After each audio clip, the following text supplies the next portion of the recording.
19 নম্বর নিয়ে আলোচনা করব। 19 নম্বর লেখা আছে cos a minus b equal 1 to sin a plus b equal √3 এবং a ও b সূক্ষ্মকোণ হলে, সূক্ষ্মকোণ মানে বুঝো তো সবাই, 90 ডিগ্রি থেকে ছোট এবং 0 ডিগ্রিতে বড়, তাদেরকে সূক্ষ্মকোণ বলা হয়। a ও b এর মান নির্ণয় করতে বলা হয়েছে আমাকে। কেমন? তো আমরা যেটা দেওয়া আছে সেটা দেওয়া আছে, উল্লেখ করব। দেওয়া আছে cos a minus b equal 1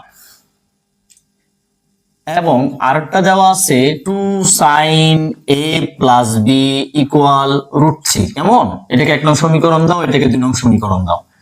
1 নং সমীকরণ হতে পারে কি লেখা? cos a minus b equal 1। যেহেতু এর আগের ক্লাসটা তোমরা দেখছো, ওই ক্লাসটা বুঝলে আশা করি এগুলো কোনো ব্যাপার না, খুবই সহজ। এটার উপর প্রায় আমরা 6-7টা প্রশ্নও দিছি। কেমন? দেখো cos এর আগে কিছু নাই, এই জায়গায় 1 লেখা আছে, তো আমাদের টার্গেট হচ্ছে cos বাতিল করা। কি করা? cosটা বাতিল করে দেওয়া। তো কিভাবে বাতিল করব? cos এর মতো করে এখানে একটা নিয়ে আসবো cos, কিন্তু cos এর কত ডিগ্রিতে 1 সেটা আমাদের জানতে হবে। cos মনে রাখবে cos 0 ডিগ্রিতে হচ্ছে 1, এটা তোমাদের মুখস্থ থাকার কথা। আর সাইনের বেলায় 0 ডিগ্রিতে 0, সাইনের 90 ডিগ্রির বেলায় রেজাল্ট হচ্ছে 1, সেটা আবার cos এর বেলায়, cos 0 ডিগ্রির বেলায়। কেমন? এই এটা মুখস্থ করে ফেলো।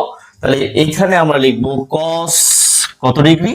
0 ডিগ্রি। তো সুতরাং a minus b এর মান হিসেবে আমরা 0 ডিগ্রি পাচ্ছি।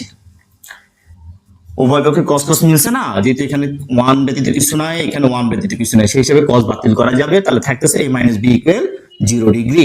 এটাকে তুমি 3 নং সমীকরণ দিয়ে রেখে দাও। সেম ভাবে 2 নং সমীকরণ হতে পায়, লেখো 2 নং সমীকরণ হতে পায় কত পাচ্ছি? 2 sin a plus b equal √3। আমরা দেখতে পাচ্ছি সাইনের আগে 2 আছে, তো আমাদের যে কৌশল ছিল সাইনের আগে, অর্থাৎ ত্রিকোণমিতির অনুপাত যেগুলো আছে তাদের আগে কিছু রাখা যাবে না সমীকরণের বেলায়। এমন এই 2 যেহেতু এখানে আছে, 2 গুণাকার আছে, ওই সাইডে পাঠাই দাও, তাহলে সাইনের সামনে 1 ব্যতীত আর কিছু থাকবে না। তাহলে √3/2 হয়ে গেল, যেহেতু 2 গুণাকার ওদিকে গেলে ভাগাকার হয়ে যাবে। এবার আমাদেরকে সাইন বাতিল করতে হবে। তো সাইনের কত ডিগ্রিতে √3/2 মুখস্থ করে ফেলো। তোমাদের এটা চার্ট থেকে জানা, চার্টের উপর অলরেডি আমি একটা বিশাল লেকচার দিছিলাম, ওই লেকচারটা দেখলে তোমাদের চার্টের মুখস্থ হয়ে যাবে। কেমন?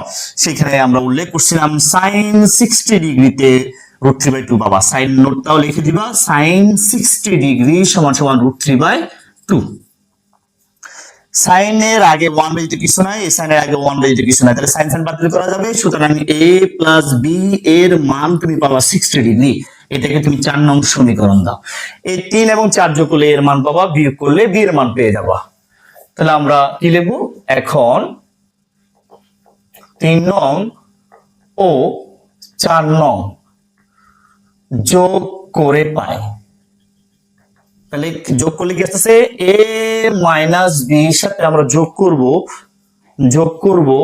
এই যে যোগ করব 4 নং এর বাম পক্ষ, এই যে যোগ করলাম, সমান এটার ডান পক্ষে 0 ডিগ্রি লেখা ছিল আর এটার ডান পক্ষে 60 ডিগ্রি লেখা ছিল, প্লাস 60 ডিগ্রি। তাহলে বাম পক্ষ লাগে বাম পক্ষ যোগ হলো, ডান পক্ষের সাথে ডান পক্ষ যোগ হয়েছে। এই দেখো b পজিটিভ আর b নেগেটিভ কাটাকাটি চলেছে, তাহলে দুইটা a থাকে, 0 ডিগ্রির সাথে 60 ডিগ্রি যোগ করলে 60 ডিগ্রি থাকে। এ থাকুক, 2 গুণাকার আছে, ওদিকে গেলে ভাগাকার হয়ে যাবে, সেই হিসাবে রেজাল্ট এ এর মান পাচ্ছি কত? 30 ডিগ্রি। এবার আসো আবার দিয়ে লিখতে পারো, আবার 3 নং হতে 4 নং বিয়োগ করে পায়। তো বিয়োগ করলে কি আছে দেখো, বাম পক্ষ থেকে বাম পক্ষ পাবো, এই যে বাম পক্ষ বিয়োগ বাম পক্ষ, দেখো এটার বাম পক্ষ থেকে এই বাম পক্ষটা বিয়োগ যাবে, তাহলে a minus b থেকে বিয়োগ এটা। এখানে 2 জন লেখা, এই বিয়োগের পরে 2 জনকে লিখতেছি, তাই তাদের চিহ্ন চেঞ্জ করে দিয়েছি, ছিল প্লাস, লিখে দিয়েছি কি মাইনাস। মনে রাখবে বিয়োগের পরে একাধিক পদ থাকলে ব্র্যাকেট যদি না দাও চিহ্ন চেঞ্জ করে দিতে হবে। সমান সমান, এই যে সমান সমান, ডান পক্ষে 0 ডিগ্রি থেকে কি বিয়োগ করব? এটা ডান পক্ষ 60 ডিগ্রি বিয়োগ করবে, এই বিয়োগ করে দিলাম।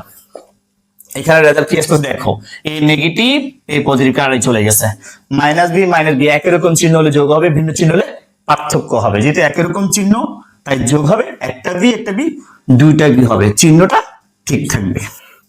সমান সমান, এখানে কত? 60 ডিগ্রি।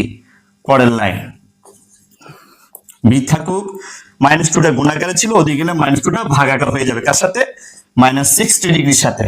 তুমি যদি 2 দিয়ে 60 ভাগ করো কত ডিগ্রি পাবা, 30 ডিগ্রি পাবা। সুতরাং বি এর মান পেয়ে গেলাম।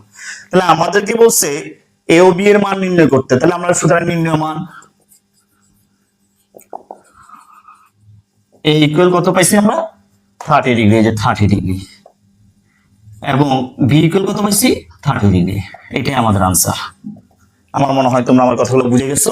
আর এটার উপর তো আমি অনেকগুলো অঙ্ক দিছি, আজকে আমি দিলাম না, সবাই এগুলো প্র্যাকটিস করবে, আশা করি পারবে। সবাইকে ধন্যবাদ। আল্লাহ।